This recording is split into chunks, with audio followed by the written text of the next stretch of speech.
message que je vous donne aussi à tous les Gabonais. De prendre le Gabon comme votre trésor. Et si c'est votre trésor, c'est là où sera votre corps. Mais à un moment donné, par rapport à ce qui se passe au Gabon, on a l'impression que ceux qui nous dirigent n'aiment pas notre pays. C'est-à-dire que ce pays n'est pas leur trésor, c'est pour cela que leur cœur n'est pas là. Parce que je ne trouve pas d'autre explication. La Bible dit bien, là où est ton cœur, c'est là où sera ton trésor. Et après, la Bible dit, toujours dans Matthieu 6, cette fois-ci, verset 22, l'œil est la lampe du corps. Si ton œil est en bon état, tout ton corps sera éclairé. Mais si ton œil est en mauvais état, tout ton corps sera dans les ténèbres. Si donc la lumière qui est en toi est ténèbre, combien seront grandes ces ténèbres? L'une ne peut servir 2 maîtres, car ou il haïra l'un et aimera l'autre, ou il s'attachera à l'un et méprisera l'autre. Vous ne pouvez servir Dieu et Mammon. Donc ça veut dire quoi? Quand je vois des personnes qui viennent sur Internet, ou qui sont au Gabon, ou qui sont à l'étranger, qui disent que ça va bien au Gabon, ça veut dire que quelque part, vos yeux sont sales. Ça veut dire que vos yeux sont tellement sales que vous acceptez les ténèbres. Oui. Vous acceptez les ténèbres. Si ton œil est en bon état, tout ton corps sera éclairé. Mais si ton œil est en mauvais état, tout ton corps sera dans les ténèbres. Vous voyez? L'œil du Gabonais, depuis un moment, est dans les ténèbres. C'est-à-dire que tout ce qui est même mauvais, pour lui, c'est bon. Et donc, vous imaginez où on est en train de partir? C'est-à-dire que les ténèbres, on s'est approprié les ténèbres. C'est ok, ça ne nous effraie même plus. Ça ne nous choque même plus. On s'est approprié cela. Alors, c'est très important ce que je dis parce que la Bible dit aussi on ne peut pas servir 2 maîtres. Vous ne pouvez pas dire que vous voulez la justice, vous voulez la droiture, vous voulez l'équité, vous voulez que les choses changent alors que vous voulez servir le diable. Vous ne pouvez pas servir Dieu et l'argent. C'est-à-dire que à cause de l'argent, vous êtes capable de faire tout. À cause de l'argent, vous êtes capable de trahir vos frères. À cause de l'argent, vous êtes capable d'empoisonner votre frère. À cause de l'argent, vous allez enregistrer vos frères pour amener les messages que vous enregistrez de ceux que certains disent dans les quartiers pour aller amener ça à la présidence ou aller amener ça à quelqu'un qui est au PDG ou qui est au pouvoir pour qu'il écoute, pour qu'on dise « Ah oui, tu es un bon garçon, tu nous amènes. Ah non, c'est ce que Christian dit, ou c'est ce que Lanlaire dit, ou c'est ce que tel dit, c'est ce que Landry dit, ou c'est ce que Franck Joctan dit, ou c'est ce que tel ou tel dit à Libreville. » Ah bon? Et on te donne de l'argent. Vous voyez, la cupidité tue le Gabonais. Et vraiment, chapeau à l'envers pour ta vidéo où tu disais qu'il faut que les Gabonais réalisent qu'ils sont Gabonais et qu'ils doivent être unis et qu'ils doivent faire attention aux diversions qui sont là pour nous séparer. Parce que pour le combat que nous menons. Ce pays, ce drapeau, le vert, jaune, bleu est mon pays. Ce pays, ce drapeau est mon trésor. Et c'est là où est mon cœur. Donc je suis prêt à tout pour ce pays. Parce que je sais qu'un jour je partirai. Et si je fais de ce pays un bon pays aujourd'hui, forcément il sera un bon pays pour les générations futures. Mais pour cela, il faut des sacrifices. Pour cela, il faut des sacrifices. Et quand on fait des sacrifices, il faut être prêt à subir. Il faut être prêt à passer des étapes. Mais vous savez, le soleil se lève, il se couche et il se relève encore. Donc, quel qu'en soit le temps, le soleil à un moment se relève toujours. En fait, il vit même la Trinité, le soleil. Parce que il se lève, il est à son pic, et après il va dormir. C'est ça un peu l'origine de la Trinité. Et nous, les hommes, nous passons aussi dans ce phénomène. Nous sommes d'abord dans le ventre de nos parents. Nous naissons. Donc, nous vivons. Donc, vous voyez, donc nous naissons, nous vivons, et après on meurt. C'est la Trinité aussi que nous faisons. Mais pendant ce cycle, nous devons quand même laisser quelque chose dans notre passage. Nous avons été faits à l'image de Dieu. Donc, si nous avons été faits à l'image de Dieu, ça veut dire que nous sommes esprit. Esprit libre. Parce que Dieu est libre, il est partout. Nous sommes cet esprit de liberté. Nous sommes aussi, puisque nous sommes esprit de liberté, nous sommes aussi la gloire. Nous représentons Dieu. Donc, on ne peut pas être là et accepter les ténèbres. On ne peut pas être là et être des enfants de Dieu, être des humains. Et être là chaque fois, vivre de cupidité, se soucier surtout de demain. Que, oh non, pardon, tu me dis de parler là, après je vais perdre mon boulot, et puis qui va nourrir ma famille. Et vous oubliez que ta famille fait partie d'une nation. fait partie d'un peuple. Ce sont des citoyens gabonais. Donc si toi, tu continues seulement à privilégier ta famille, mais tu oublies que ta famille, tes enfants, auront des enfants. Parce que tu es sûr que tu feras-tu partie de ce gouvernement? Ou que ton enfant fera partie de ce gouvernement pour toujours avoir les privilèges que tu as? Mais non, vaut mieux réfléchir, de savoir que il est mieux que tu combattes pour ce qui est juste. Quand tu n'as pas, accepte de ne pas avoir. Parce que même la Bible dit que même l'oiseau, qui n'a pas l'intelligence comme l'homme, il ne se soucie pas du lendemain. Parce que Dieu lui offre toujours le moyen de pouvoir manger. Mais toi qui as l'intelligence, comment peux-tu être esclave de la cupidité et penser que tu dois toujours suivre la doctrine négative, ténébreuse, soit d'une certaine famille, soit d'un certain régime, parce que seulement tu penses à ta poche. Mais tu oublies que tu es citoyen d'un pays et que ce qui se passe aujourd'hui va affecter tes enfants. C'est vrai, aujourd'hui tu peux avoir, c'est la réalité, mais ce n'est pas la vérité sur le futur de tes enfants. Tu peux avoir aujourd'hui, mais n'importe quelque chose peut se passer.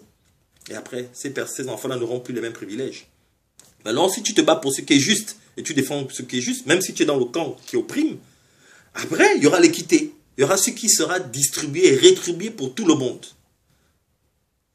Vous voyez, ça c'était un peu la partie spirituelle. Mais maintenant, nous allons aller dans la partie scientifique. Je vais essayer un peu d'essayer d'expliquer à mes petits frères qui sont à Port-Gentil, à mes petits frères qui sont à Oyem, à mes petits frères qui sont à Koulamoutou, à mes petits frères qui sont à Libreville, que nous devons faire rupture avec cette façon de penser qui fait en sorte que nous sommes un peu cupides. Mais cette cupidité n'est pas arrivée accidentellement au Gabon, mais ça a été entretenu par ce régime qui, depuis sa création, c'est-à-dire la création de ce parti, le père fondateur de ce régime disait bien: je fais d'un homme un chien, et je fais d'un chien un homme. C'est pas moi qui le dis, c'est pas Christian Komendo qui le dit. Hein.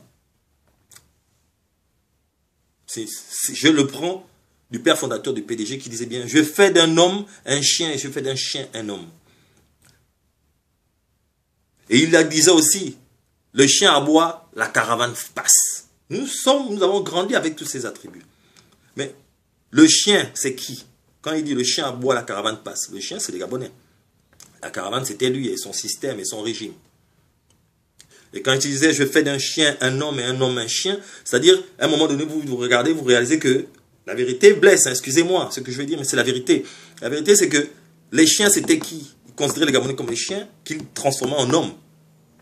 Donc, ça veut dire quoi? Que la plupart des personnes qui étaient ministres à l'époque, c'est des personnes que lui, pour lui, il disait que c'était des chiens qui transformaient en humains. Et maintenant, si tu ne faisais pas ce qu'il voulait, il fera de toi un chien. Et ce qui fait qu'aujourd'hui, beaucoup de Gabonais ont ça dans la tête, ils n'ont pas envie de devenir des chiens. Ou encore, ce sont certains qui pensent qu'ils étaient des chiens et qui se disent qu'aujourd'hui ils sont hommes. C'est pour ça, vous voyez, il y a le culte de la personnalité au Gabon. Dès que quelqu'un est un peu nommé, il a une façon de regarder les gens, il a une façon de marcher, il a une façon de conduire. Et dès qu'il perd son poste, regardez ces mêmes personnes, il n'a même plus le même visage. Il a le même visage genre. Mais quand il a le DG, il est imbu de sa personne. Vous rentrez dans son bureau, il vous demande même pourquoi vous ne m'avez pas dit bonjour quand je suis rentré. Vous voyez, ça veut dire quoi? Ça veut dire que nous sommes un peuple malade. Nous nous sommes appropriés. Nous nous sommes appropriés, je dis bien, la chosification. Nous nous sommes appropriés cette façon de tuer le côté humain d'un être. C'est-à-dire, on est là seulement, nous sommes des choses, on veut juste le gain, on veut juste l'argent. C'est ce qui nous préoccupe. Mais si nous continuons à penser comme ça, vous pensez qu'on pourra avoir une grande nation? Si nous continuons à aller comme ça, vous pensez que quel héritage cette famille laissera au Gabon? Ou quel héritage ce parti laissera au Gabon? Nous sommes presque à 50 ans déjà d'indépendance. Nous sommes à 50 et quelques années d'indépendance. Et ce parti au pouvoir depuis combien d'années? Et quel a été le progrès? En toute objectivité, quel est le progrès? Le père a géré le Gabon pendant 42 ans. Qu'est-ce qui a été fait? Concrètement, est-ce que nous sommes une grande nation? Nous avons eu le pétrole depuis combien d'années? Et qu'est-ce qu'on en a fait? Le fils arrive aujourd'hui, il est venu d'abord, on lui a donné le bénéfice du doute, mais aujourd'hui, il nous a montré qu'il fait comme son père. C'est-à-dire pour lui, le Gabonais est un chien et que c'est lui qui l'humanise, qui l'humanifie ou qui le rend humain. Et c'est pour ça, vous allez voir beaucoup de Gabonais qui sont prêts à se battre avec vous, qui sont prêts à vous détruire, qui sont prêts à vous trahir, qui sont prêts à vous empoisonner, qui sont prêts à être des traîtres. Simplement parce qu'ils pensent toujours à cet argent qu'ils auront. Vous voyez? Mais ce n'est pas une grande nation comme ça. Une nation qui pense que pour réussir, comme j'ai écouté dans son discours, il dit, vous voyez, ces enfants que vous voulez laisser dans la maison doivent être comme, ils doivent devenir quelqu'un comme moi, comme vous. Donc ça veut dire que pour être quelqu'un, il faut travailler à la présidence, ou il faut être parmi ceux qui ont accès à la présidence. Vous voyez, c'est une chosification. Et après, en tant que président, je ne sais pas s'il pensait que c'était une blague, mais il dit, je ne sais pas quoi, je vous foutrai à la porte. Est-ce qu'un président parle comme ça? Vous voyez, donc, c'est pour vous dire qu'il est toujours dans cette énergie où il pense que le Gabonais est un chien. Ou ce que le Gabonais a, c'est son père qui a donné. Ou quand je vous donne des dons, je vous donne des dons. C'est grâce à moi. Mais alors que nous sommes un pays. Nous sommes une république. Nous ne sommes pas... Je ne sais même pas, est-ce que même on est même un État? Est-ce qu'on est même une république? On n'est même pas un royaume. On ne sait même pas ce qu'on est en fait, le Gabon. Excusez-moi. C'est pour ça que je veux ici interpeller la conscience des Gabonais et vous dire que bien c'est bien, mal c'est mal. Et nous avons un Dieu. Et Dieu n'aime pas ça. Évitons le pire. Arrêtons de prendre les Gabonais pour des gens qui ne pensent pas, ou qui ne peuvent pas penser, ou qui ne peuvent pas réfléchir, qu'ils sont des choses. Parce que vous savez, souvent dans leurs petits rendez-vous, ils disent « Oh, comment un Gabonais peut faire ceci? Comment un Gabonais peut dire cela ?» Parce que vous voyez, ils sont déjà habitués à une certaine façon de faire. Parce qu'ils nous ont déjà conditionnés à une certaine façon. Et c'est là où je vais vous parler de quelqu'un. Je vais vous inviter tous les Gabonais à aller suivre, faire des recherches sur Ivan Petrovich Pavlov.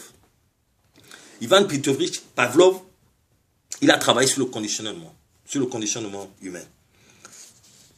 Alors, c'est un psychologue. C'est un psychologue, un physiologue. Oui, c'est un physiologue et un psychologue qui a développé des études sur le conditionnement. Alors, le conditionnement pavlovien, c'est l'une de ses grandes théories. Et ce conditionnement pavlovien va vous démontrer combien de fois nous, les Gabonais, avons été conditionnés. Alors, le conditionnement pavlovien est un processus par lequel un individu va associer une réponse déjà programmée qui est normalement déclenchée par un stimulus conditionné à un stimulus non conditionné, c'est-à-dire à un stimulus neutre qui normalement ne déclenche aucune réponse. Et dans sa célèbre expérience, il sonnait une cloche. Et chaque fois qu'il sonnait, qu'il servait la nourriture au chien, le chien, un jour, quand il a sonné la cloche, le chien a salivé. Vous voyez? Et maintenant, à chaque fois qu'il donnait la nourriture au chien, il donnait la nourriture, il donnait la journée. Et un jour, il a dit, bon, je vais maintenant sonner la cloche quand je donne la nourriture. Donc, il donne la nourriture, il fait sonner la cloche. Il donne la nourriture, il fait sonner la cloche. Maintenant, un jour, il a fait sonner la cloche, mais il n'a pas donné la nourriture. Et le chien a salivé. Et c'est ça le Gabonais. C'est-à-dire, il y a un stimulus qui est normalement déclenché, qui est normalement naturel. C'est-à-dire que si on te pince, tu as mal. Si tu vois la nourriture, tu as un moment envie de... Tu salives. Mais maintenant, si on sonne une cloche, normalement, tu ne dois pas saliver. Mais vous voyez, mais le Gabonais, c'est quoi? Dès que la cloche, là, c'est-à-dire dès qu'il entend élection, il salive. Voilà l'argent. Dès qu'il entend, oh, il y a un homme politique qui sera quelque part, il salive. Parce qu'il sait que, oh, on va me donner l'argent, on va me donner des cuisses de poulet. Dès qu'on lui dit, va trahir quelqu'un, c'est un stimulus déjà. C'est un stimulus externe pour lui déjà. On l'a conditionné à la trahison. Donc il sait que quand il trahit, il aura de l'argent.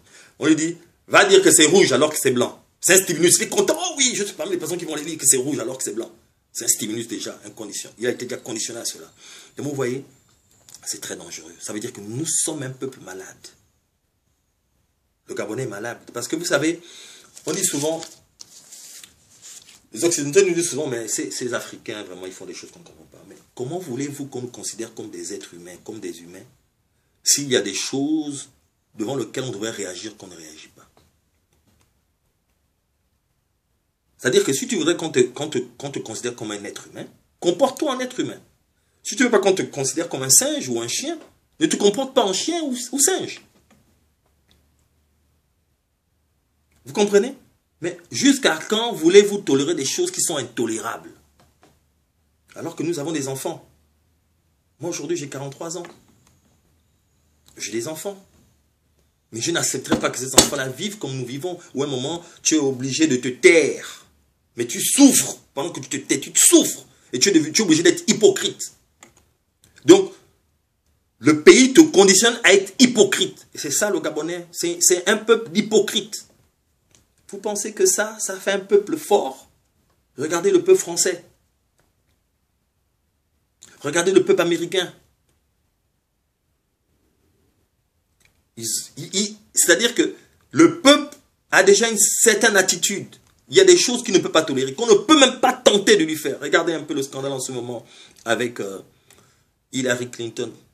Elle a fait un message email. Elle faisait des emails pendant qu'elle était secrétaire d'État. Pendant qu'elle était au département d'État. Ok? Avec son email privé. Mais elle parlait des choses, des affaires de l'État. Aujourd'hui, c'est un scandale. Parce qu'elle n'a pas à le faire. Parce que si tu écris des emails avec ton email personnel sur des choses de l'État, ça veut dire que tu peux à un moment négocier même des business personnels avec le nom de l'État. Et ça fait un scandale. Mais pour le Gabon, il va dire, oh, mais toi aussi, mais elle est quoi? C'était sa vie privée. Non, non. Quand il y a un moment pour l'État, c'est là où je vous dis souvent qu'il faut aller lire l'histoire du général de Gaulle. Quand il parle de l'État, qu'est-ce qu'un homme d'État? Un homme d'État n'est quelqu'un qui n'a pas d'amis. Un homme d'État, c'est quelqu'un qui n'a plus de vie, qui ne s'appartient pas. Un homme d'État n'est pas un commun des individus. Parce que la présidence, ce n'est pas pour toi. C'est pour le pays, c'est pour la République. La voiture que tu roules même n'est pas pour toi, qui appartient à la présidence. Et c'est pour ça que quand tu es un homme d'État, tu es l'homme du peuple. Ça veut dire quoi l'homme du peuple? Ça veut dire que tu dois avoir des attributs du peuple. Tu ne peux pas te mettre à jouer avec un flipper en diamant ou un baby-foot en diamant. Tu ne peux pas te permettre en roulant en Bentley ici et là. Tu dois être l'homme du peuple. Mais il y a des anomalies dans notre pays que, franchement, j'ai l'impression que nous sommes encore au XVIIIe siècle. Nous sommes au XXIe siècle. Nous sommes en 2015. Il y a des choses qu'on ne peut plus tolérer. Si on ne pourra jamais participer à la Cour des Nations, si on continue à se comporter comme des petits moutons, des petits chiens, etc. Excusez-moi. Nous sommes des Gabonais. Nous avons un pays béni de Dieu. Nous sommes juste 1 500 000 ou 600 000. Je vais même dire, je vais augmenter un peu. Parce qu'on ne sait même pas pourquoi on n'augmente jamais. Pourquoi ce peuple ne s'accroît jamais. Donc on a plus d'enfants qui meurent que d'autres choses. Et pourquoi ces enfants-là meurent à chaque fois? Parce que la population reste toujours au même. Ça veut dire qu'il y a il y a le taux de mortalité est immense. Mais personne ne se pose des questions. Donc comment on tolérer des choses qu'on ne tolérerait pas ailleurs? Vous voyez? Juste son email fait en sorte qu'il y a un problème. Regardez le président Barack Obama, il allait marcher à l'Alabama. Pourquoi? Il a respecté l'histoire. Mais quand est-ce que vous, les Gabonais, vous allez faire l'histoire? C'est-à-dire, voilà, les enseignants sont en train de faire leur grève parce qu'on ne les a pas payés, parce qu'on a fait des promesses. On a un président qui ment, qui vient et dit ceci, à chaque fois il ment. Mais comment voulez-vous respecter quelqu'un qui ment à chaque fois? Les faits sont là. Il dit fait ça, il ne fait jamais. Je vais faire 5 000 logements par an. Après 5 ans, il vous fait 5 000 logements et les gens applaudissent. Oh, il a fait 5 000 logements. Mais 5 000 logements, il devait le faire par an. Pas après tous les 5 ans. Mais oyez. Vous allez voir quelqu'un qui a Kingley, mais qui va dire émergence oyez. Mais c'est des contradictions qui n'ont aucun sens. Comment tu peux vivre dans le Mapan, vivre comme un cochon, dans la baie des cochons, et tu votes Ali Bongo, ou tu dis émergence oyez? Ça n'a aucun sens. Où allons-nous au Gabon? Moi, c'est ma vidéo aujourd'hui. Alors, c'est pour ça que j'ai parlé de la théorie de Pavlov. Les Gabonais, vous devez comprendre qu'on est malade. Donc, nous avons subi depuis 47 ans déjà le même régime. Tu ne vas pas répéter. Déjà, même quand on est au collège, on dit, après, quand tu triples une classe, on te renvoie. Mais quelqu'un qui n'a pas triplé, ça fait 47 fois que ce parti fait de la médiocrité. Ça fait 47 ans. que ce régime fait en sorte que les Gabonais doivent s'approprier la médiocrité, doivent s'approprier le pillage, doivent s'approprier les meurtres, doivent s'approprier les crimes rituels, doivent s'approprier la déshumanisation. C'est-à-dire, tout ce qui est mauvais, on doit s'approprier ça. L'alcoolisme, les accidents, les meurtres, tout. L'anarchie, on s'approprie ça depuis 47 ans. Mais vous pensez que ça va changer comment? Ça ne peut pas changer. Puisque déjà quand tu es au lycée, si tu répètes 3 fois, on t'exclut. Mais vous allez accepter que le même régime pendant 47 ans. Et vous allez dire que dans 5 ans, ils vont faire mieux.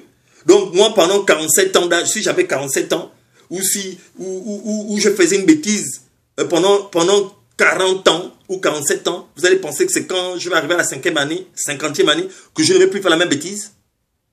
Et attends, où va la logique? Gabonais, Gabonaises, ça n'a aucun problème personnel. Mais quand quelqu'un ne peut pas tenir un pays comme il faut pour que tout le peuple soit dans l'union, dans le travail et dans la justice, c'est pas la peine.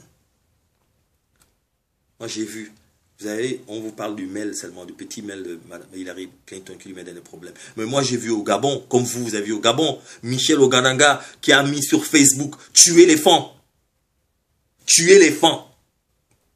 Tuez-les tous, tuez les fangs. Nous avons tous vu ça.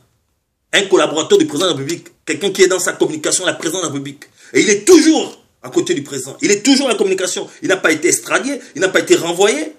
Il n'a pas eu des mises à... On ne l'a pas exclu de la présidence, on ne l'a pas renvoyé, il n'a pas perdu son boulot. Ça veut dire quoi? Ça veut dire que le président consent. Ce n'est pas possible, ça c'est un scandale. Il a mis sur Facebook, sur réseau social. Tuer les fangs. Et ça, c'est normal. C'est pas possible. Où allons-nous comme ça au Gabon? Donc on va toujours rester, c'est-à-dire que tu es un enfant d'un pauvre, tu resteras pauvre. Alors que tous les grands succès du monde, que ce soit de la famille Atom et Cookson, les Américains, ou les propriétaires de Mars, ou même de Bill Gates, ce n'est pas des gens qui ont tous les diplômes du monde. Ce n'est pas des gens qui ont élevé des familles, des parents riches, mais ils sont devenus quelqu'un. Mais pourquoi on veut toujours chosifier le Gabonais? C'est-à-dire, le Gabonais s'approprie la médiocrité, il s'approprie la chosification, c'est-à-dire Makaya, Mamadou. On s'approprie cela. Oh, moi je suis un Makaya, oh. Moi je ne suis pas un Mamadou. Donc on s'approprie cela alors que nous sommes les enfants de Dieu. Alors que nous sommes gloire. Alors que nous sommes esprit. Mais tu te satisfais de ça, de dire que oh, moi je suis un Makaya, oh. Tu te satisfais de ça. Est-ce que vous savez cet impact dans ton esprit? Vous ne savez pas que le monde s'est fait à partir de 2 choses. Les mots et les images. Quand tu dis à ton enfant tous les jours que tu es bête, cet enfant sera bête. Mais quand tu dis à ton enfant que tu es intelligent, tu peux être tout ce que tu veux, mais il sera tout ce qu'il faudra être. Et les images. Si tous les jours tu ne vois autour de toi que des toilettes traditionnelles en plein 15e siècle, en plein 21e siècle, mais tu trouveras que c'est normal. Si partout tu vois les morts ici et là, on n'arrête jamais, les morts sont partout. Mais tu vas t'accommoder avec cela. Et tu vas accepter cela. Vous voyez, il y a des choses qui doivent vous rendre aujourd'hui sensibles. Nous sommes au 21e siècle, on doit plus tolérer certaines choses. On est président de la République, on n'est pas un roi. Quand tu es président de la République, un autre Gabonais après sera président. Si ça doit être 2 mandats, c'est 2 mandats. Et puis c'est tout. Barack Obama ne sera jamais encore président des États-Unis. C'est 2 mandats et puis c'est tout. Même si tu es le meilleur des présidents, c'est 2 mandats. Parce qu'à un moment, tu ne peux pas t'approprier cette fonction. C'est-à-dire qu'à un moment, même si tu es un Américain, si on te garde pendant 15 ans, à un moment, tu vas commencer à être dictateur. Donc c'est pour ça la démocratie dit que c'est au moins 2 mandats. Si c'est 5 ans, c'est bon. Après, un autre Gabonais, même si tu étais le meilleur des présidents. Mais tu ne peux pas t'approprier cette fonction. On va où? Les Gabonais, vous voyagez, vous étudiez, vous faites tout ça, mais raisonnez un peu, arrêtez d'être chosifiés. Allez lire Pavlov, la théorie du conditionnement, et vous allez comprendre que c'est ça le Gabonais. On nous a conditionnés à la tricherie, on nous a conditionnés au vol, au pillage, on nous a conditionnés au meurtre, à la trahison, à la pauvreté. Voilà des handicapés dans un pays pétrolier qui reçoivent 75 000 francs pour toute l'année, c'est-à-dire 200 francs par jour, et c'est normal. C'est une belle personne, c'est pas un scandale. On dit émergence, soyez. Pas normal. On est malade. Le peuple gabonais, on est malade. Nous devons nous libérer. Si nous avons pu détecter notre problème, maintenant on a vu les symptômes, maintenant on doit prendre maintenant ce qu'il faut pour soigner cette maladie. Et soigner cette maladie, maintenant c'est l'expression. C'est de dire non. Exprimez-vous. Exprimez-vous. C'est ça d'abord la première chose. Donc, c'est-à-dire devenir humain. Vous n'êtes pas des choses. Parce que c'est une chose qui ne peut pas s'exprimer ou qui ne sait pas donner ses émotions. Vous êtes des humains. Vous avez des droits. Parce qu'il faut d'abord que vous compreniez d'abord que vous êtes des humains. Parce que tant que vous êtes des choses, des individus, des choses, vous n'allez jamais savoir que vous avez des droits. Mais quand vous allez commencer à devenir humain, vous allez savoir après que vous avez des droits. Et vous allez savoir qu'il y a une constitution. Et quand il y a une constitution, on la respecte. Parce que c'est ça qui nous protège, nous tous. Et pour terminer, je voudrais donner un chapeau au travail de monsieur, le maître Mokani Wangou. Je ne suis pas quelqu'un qui est dans son parti. Fut un temps où j'étais dans du PG, oui, mais je ne suis plus. Mais je respecte son travail parce que, chose que beaucoup de Gabonais n'ont pas constaté, mais il a fait un compte rendu dernièrement sur des procédures pendantes devant la haute cour de la justice du Gabon.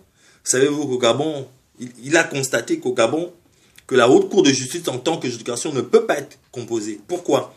Savez-vous que chez nous au Gabon, le président de la République n'a jamais voulu prendre un décret nommant des magistrats pour juger le président de la République, les membres du gouvernement, les juges de la Cour constitutionnelle. Savez-vous qu'au Gabon, l'Assemblée nationale n'a jamais voulu désigner des députés pour juger le président de la République, les membres du gouvernement, les juges de la Cour constitutionnelle. Savez-vous qu'au Gabon, le Sénat n'a jamais voulu désigner des sénateurs pour juger le président de la République, les membres du gouvernement, les juges de la Cour constitutionnelle. Ce qui veut dire que le fonctionnement régulier des pouvoirs publics constitutionnels est interrompu au Gabon par le fait du régime qui a choisi d'instituer un régime hors la loi au sommet de l'État. Mais où sommes-nous? Donc, un président peut faire ce qu'il veut. Il n'a pas de compte à rendre à quelqu'un. Il n'a pas de compte à rendre à l'Assemblée nationale, au Sénat, à la Cour constitutionnelle, à la haute juridiction du Gabon. Il n'a pas de compte à rendre. Lui, il est tout. Donc, en fait, il est Dieu. Mais est-ce que vous réalisez que nous sommes en danger? Un président de la République n'est pas un surhomme. Un président de la République est toujours gabonais. Et il doit être régi par les lois gabonaises. C'est pour cela, un message à tous mes frères qui sont dans l'opposition. C'est bien, nous faisons l'opposition, mais nous devons beaucoup nous axer sur le côté constitutionnel, sur les institutions. Parce que si les institutions ne sont pas en règle, ne sont pas conformes, tout ce que nous faisons là, c'est zéro. Alors ce n'est pas normal. Et moi je dénonce cela. Ce n'est pas normal que notre président ne peut pas être tenu responsable pour quoi que ce soit. Ça veut dire que n'importe qui peut subir n'importe quoi selon son gré. Et ça veut dire que le pays est en danger. Aux États-Unis, on a ce qu'on appelle impeachment. C'est-à-dire qu'à un moment donné, même si le président a des problèmes personnels avec sa femme, et que ça atteint son émotion, on peut dire que non, monsieur le président ne peut plus gérer le pays. Et le vice-président prend. Il y a cette loi de l'impeachment. La même chose, en France, vous ne pouvez pas dire que vous allez faire ce que vous voulez comme ça. L'Assemblée est là, le Sénat est là. Les pouvoirs sont partagés, sont indépendantes. La justice est indépendante. La justice doit être indépendante. C'est ça qui doit toujours gérer. Pour faire en sorte que, quand un président sort de machin, allez, le Sénat, l'Assemblée nationale aussi doit être toujours prête pour critiquer. Parce que l'Assemblée nationale est là comme un miroir du gouvernement et de ce qui se passe dans le pays. C'est mon message aujourd'hui. Que Dieu bénisse le Gabon et que le Gabonais prenne le temps maintenant de réfléchir. Et que vous nettoyez vos yeux. Parce que si vos yeux sont sales, vivent dans les ténèbres, imaginez comment seront nos ténèbres. Imaginez comment sera l'avenir. Nous sommes en train de développer le sous-développement au Gabon. Je ne sais pas si vous le réalisez. À chaque fois, on avance, mais on va en arrière. Donc, imaginez, donc, si on avance encore 50 ans, on sera où? Peut-être tous, on aura disparu. Peut-être le Gabon même peut exister. C'était mon message du jour, depuis le fond du corps. Merci à tous et bonne journée. Alors donc, j'encourage les enseignants à lutter. Parce que toute chose, il faut marquer l'histoire. Parce qu'aujourd'hui, si vous êtes le peuple, vous représentez le peuple. Si quelqu'un te maltraite tous les jours, à un moment donné, il faut lui dire, écoute, tu me maltraites, je ne suis pas d'accord. On doit négocier. C'est ça la négociation. C'est pour ça qu'il existe des syndicats. Donc, pour ces Gabonais qui disent que, oh, les enseignants, ils n'ont pas de cœur, tout ça, vous devez vous demander d'abord, est-ce que nos présidents ont un cœur? Est-ce que nos gouvernements ont un cœur? avec tout ce qui encore que nous remarquons comme Média Art a fait sortir sur les biens, etc., à gauche, à droite. Ils vont dépenser de l'argent à l'extérieur, ils font du désordre financier à gauche, à droite avec l'argent du Gabon, et le Gabon il doit souffrir. Jusqu'à quand? Quand c'est pour eux, il n'y a pas de problème. Mais maintenant pour le Gabonais qui travaille, qui tous les matins de son panne pour le travail, et que son salaire même seulement rembourse peut-être seulement son taxi, n'arrive même pas à faire des économies. Il vit seulement pour payer le taxi. Ou il travaille seulement pour le taxi, pour payer seulement l'école de ses enfants. Il ne peut même pas dire un jour que je vais aller en France, ou bien je vais voyager, ou bien je vais acheter une voiture de luxe ou quelque chose. Ce Gabonais-là qui souffre par la suite de son front, on ne veut pas qu'il gagne son pain, son dû comme il doit le gagner. Mais ceux qui sont dans maintenant des systèmes déplaisants, qui gênent, c'est eux qu'on félicite. Moi, je ne serai jamais musulman. C'est pas que j'aime pas avec les musulmans. Mais je ne rentrerai pas dans une religion parce que simplement je voudrais avoir des contrats. Ou parce que simplement je voudrais être conseillé comme l'ami du président de la République. Je ne le ferai jamais. Voilà. J'ai ma religion et je serai ce que j'ai. Et ça, ce n'est pas normal qu'on pousse maintenant certains Gabonais à rentrer dans cette religion pour avoir des contrats, pour être ceci ou pour être cela. C'est pas normal. Nous sommes dans un pays laïque et notre président débarque à une conférence de presse ou une rencontre avec les syndicalistes à la présidente de la République et il vient en tenue musulmane. Mais finalement, il faut savoir ce que vous voulez. Où sommes-nous là? Nous sommes dans un pays laïque et vous êtes le président de la République. Qui vous a dit que c'est normal qu'en tant que président de la République, vous venez exposer maintenant votre religion alors que vous êtes dans un acte officiel à la présidente de la République, vous venez en tenue musulmane. Donc moi, je suis taïkonoka. Je vais m'adresser maintenant aux Gabonais en kimono. Mais je suis taïkonoka, je suis ceinture noire, oui, maître. Mais je ne vais pas venir m'adresser aux Gabonais en kimono quand je m'adresse à la nation. Je ne suis pas dans un cadre personnel ou quelque chose. Mais on va où? Un pays laïque, hein? Nous sommes un pays laïque. Donc, tout le monde peut pratiquer ce qu'il a. Mais vous venez vous exposer comme si c'est ça qui doit être la norme. Et c'est là où je dis toujours que on peut être président de la République et ne pas être un homme d'État. Allez-y faire vos recherches et lire un peu de Gaulle. Charles de Gaulle. Bonne journée.